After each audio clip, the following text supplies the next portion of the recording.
Fala pessoal, muito feliz por estar mais uma vez com vocês aqui nesse momento com o Dr. Vinícius. Aqui a gente vai trazer para vocês sempre assuntos que são extremamente relevantes para garantir sua saúde, sua longevidade, a sua energia, disposição, libido, para emagrecimento, para hipertrofia e etc. Mas hoje a gente vai falar sobre um assunto extremamente importante, que é a resistência insulínica.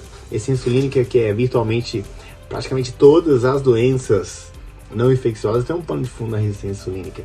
E aí a gente vai entender o que é essa condição, que deixa muita dúvida, que inclusive está completamente ligado ali à obesidade. O tratamento da obesidade ele deve passar pelo tratamento da resistência insulínica, e sem isso a pessoa, chances são que não vai emagrecer, ou se emagrece, volta a ganhar o peso todo de novo. A gente vai entender o que é essa condição e vai entender também 6 micronutrientes essenciais, e a gente tem um plus pro final. Fique comigo até o final, vocês vão gostar muito do que a gente vai falar.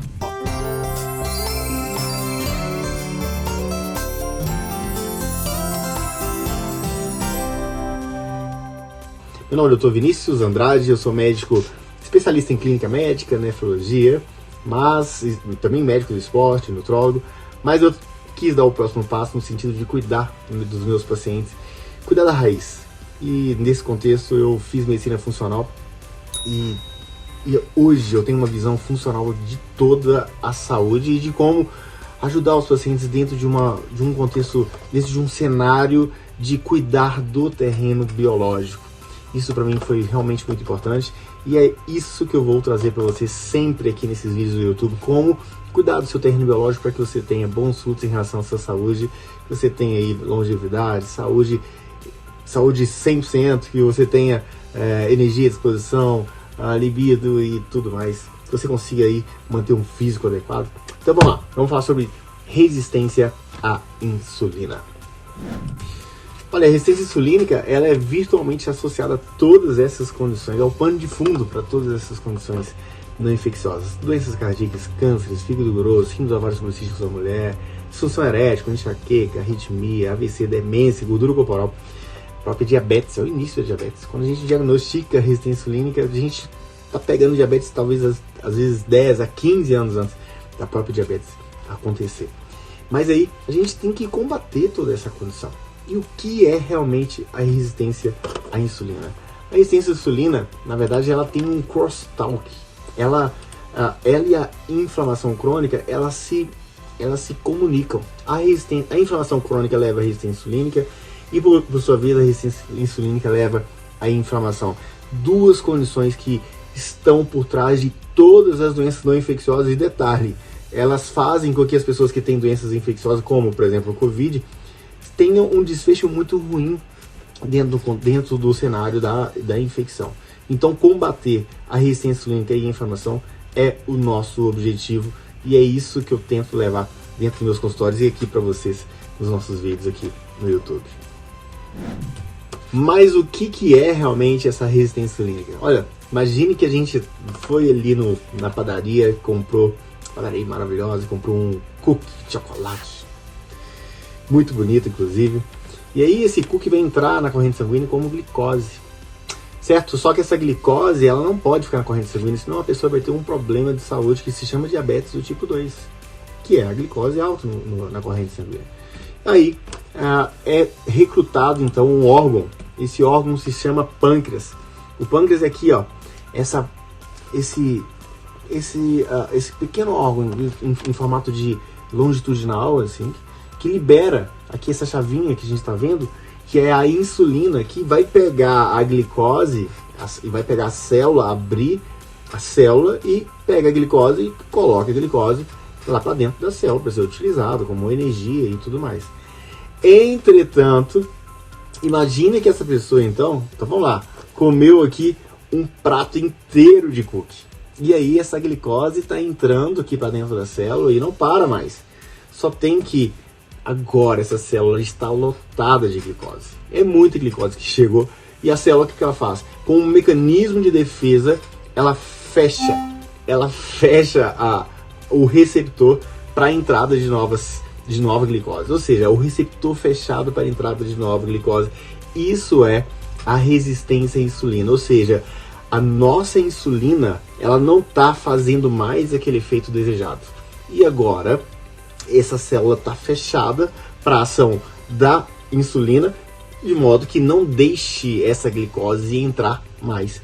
E se isso continuar, se isso se perpetuar, o que acontece? A pessoa vai virar um diabético. Entretanto, o que o corpo faz? O corpo libera mais e mais insulina para forçar essa entrada de glicose, para fazer o efeito necessário. O corpo tem que fazer, e o corpo tem que liberar cada vez mais insulina. Isso se chama resistência à insulina, ou seja, o corpo liberando cada vez mais insulina para colocar a glicose para dentro da célula. Entretanto, isso tem algumas repercussões que a gente já viu.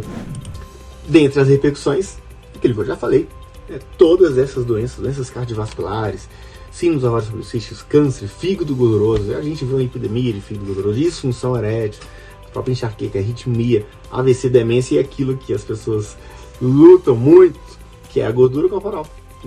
Quando a insulina está alta, o corpo fica estocando gorduras. Além de tentar colocar a glicose para dentro da célula, o corpo transforma esse excesso de calorias em gorduras. Então, é realmente muito difícil para quem precisa emagrecer e tem resistência insulínica conseguir alcançar o objetivo de emagrecimento se não vencer a resistência insulínica primeiro. Então, vou falar para vocês aqui os micronutrientes que vocês vão utilizar para vencer essa condição que está associada a todas essas doenças, inclusive a obesidade. Nosso primeiro micronutriente é ela, a vitamina D. Pessoal, a vitamina D é muito mais que a vitamina. Na verdade, é um hormônio D. A gente tem receptores de vitamina D em todas as células. Ela vem do colesterol, igual outros hormônios, como a testosterona. Então, ela age como hormônio em todo o corpo. E aí, ela estimula as células beta-pancreáticas, que são as células do pâncreas, que liberam a insulina. Muitos estudos mostram que níveis mais baixos de vitamina D são associados à resistência insulínica.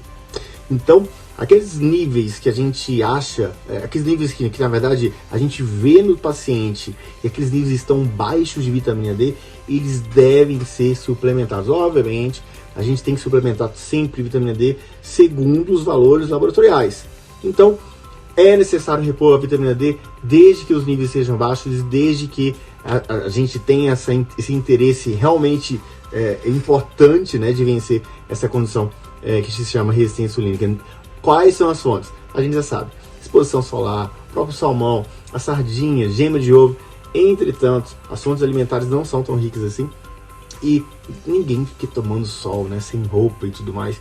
Então a melhor forma é descobrir se você tem realmente uma deficiência e fazer a sua reposição suplementando, seja por via oral ou seja por via parenteral, como injeções intramusculares.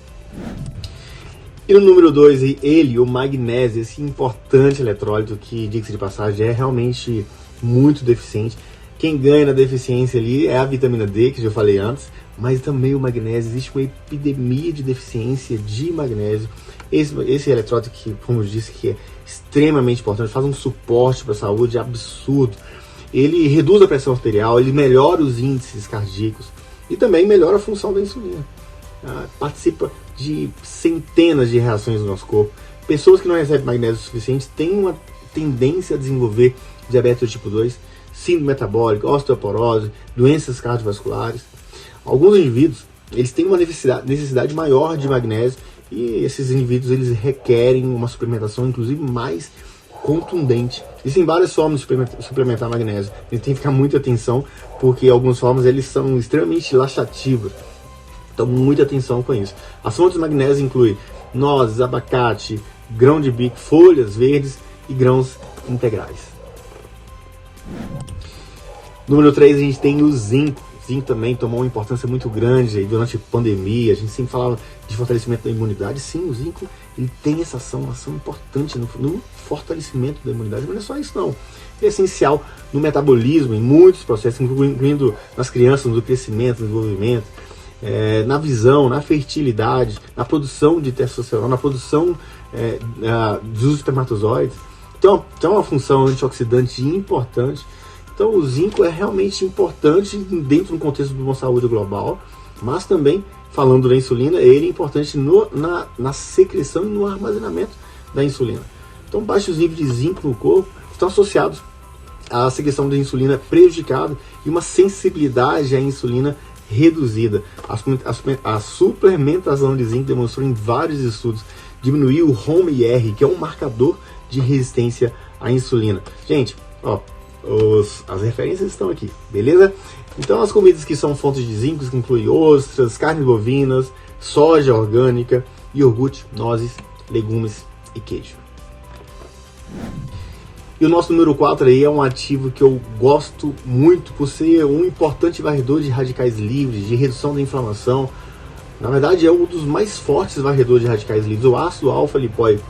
O lipóico é uma substância produzida no corpo, encontrado naturalmente em muitas frutas, em legumes, está envolvido na produção de energia das células, é um antioxidante potente, viu, gente? Que protege nervos, tecidos, inclusive muito utilizado pelos diabéticos, pela neuropatia diabética.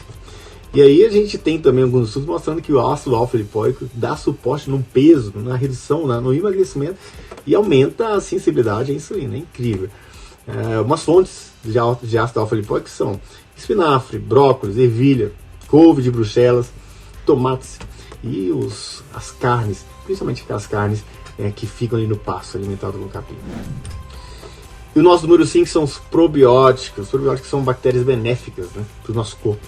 Tem um efeito positivo sobre o microbioma, que é aquele conjunto de seres vivos, a coleção de bactérias, de vírus que vivem no nosso intestino. Existem muitas pesquisas que mostram que o probiótico tem um efeito benéfico sobre a resistência insulínica, reduzir o açúcar no sangue, reduzir os níveis de insulina e, consequentemente, reduzir a hemoglobina glicada, que é a média de 3 meses da hemoglobina. Então, os probióticos que são encontrados ali no iogurte, no kefir, em alimentos fermentados, como no chucrute, no miso, no natô, eles são realmente muito interessantes, mas pode ser necessário fazer a suplementação. Fique atento. O nosso número 6, ele que é uma peça fundamental dentro de um processo de combate à resistência insulínica. A gente sempre tem usado lá no nosso consultório, sempre orientado aqui nas nossas redes sociais e aqui também para vocês no YouTube, o cromo.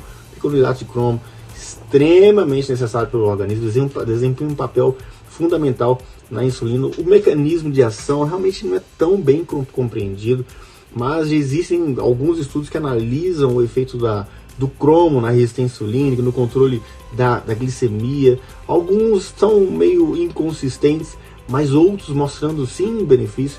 Então não tem como nós não colocarmos, nós não incluirmos o cromo dentro de uma programação, seja para vencer a resistência insulínica, ou seja, até por emagrecimento. O cromo é disponível em muitos alimentos não processados, incluindo brócolis, gente, gosto muito de brócolis, peito de peru, feijão verde, uvas, laranjas, maçãs, bananas. Então, vamos lá, vamos conseguir cromo, hein? E no nosso plus aqui, a coenzima Q10, que é um ativo muito conhecido por ser algo que dá suporte à produção de energia da célula, mas também é um antioxidante importante, pessoal. Detalhe, a gente tende, na medida que a gente vai envelhecendo, tende a aumentar a resistência insulínica e tende a reduzir a coenzima Q10. Então, dentro desse contexto, depois de feito o diagnóstico de resistência insulínica, é importantíssimo que se reponha a coenzima Q10. E existem estudos na coenzima Q10 reduzindo a resistência insulínica, dando suporte no controle da glicose. Então, para o diabético, que muitas vezes está usando ali uma estatina, existem algumas medicações que abaixam a coenzima Q10, essa coenzima Q10 ela deve ser reposta de forma, inclusive, vigorosa. Muitas vezes as pessoas que usam estatina sentem dores musculares, por conta, inclusive, dessa depressão, dessa redução ali da coenzima Q10. Repor essa coenzima Q10 vai melhorar a sensibilidade à insulina e vai antioxidar essa pessoa que está ali com resistência insulínica e muitas vezes com diabetes. As fontes de coenzima Q10 naturais são carne bovina, frango orgânico, peixe, semente de gergelim, pistache e brócolis. Ele, mais uma vez, brócolis.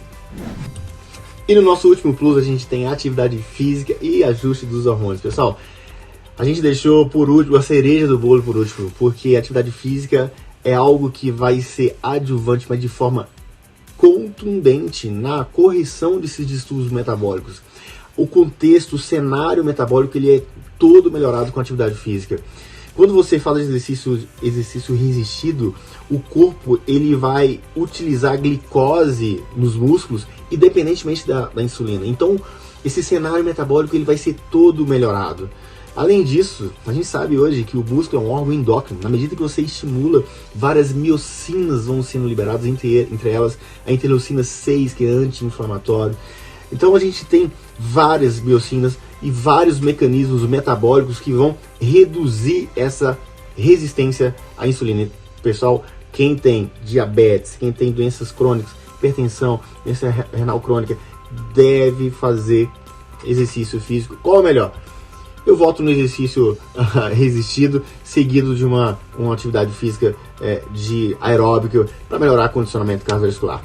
E depois ajustar os níveis de hormônios. Existem estudos extremamente robustos mostrando que redução dos níveis de testosterona, inclusive a referência daí, estão associadas a síndrome metabólica, aumento da resistência insulínica, inclusive a diabetes. Então, níveis adequados de hormônios, leia-se testosterona, é extremamente importante para quem precisa vencer essa condição que está associada a todas as doenças não infecciosas, inclusive a obesidade.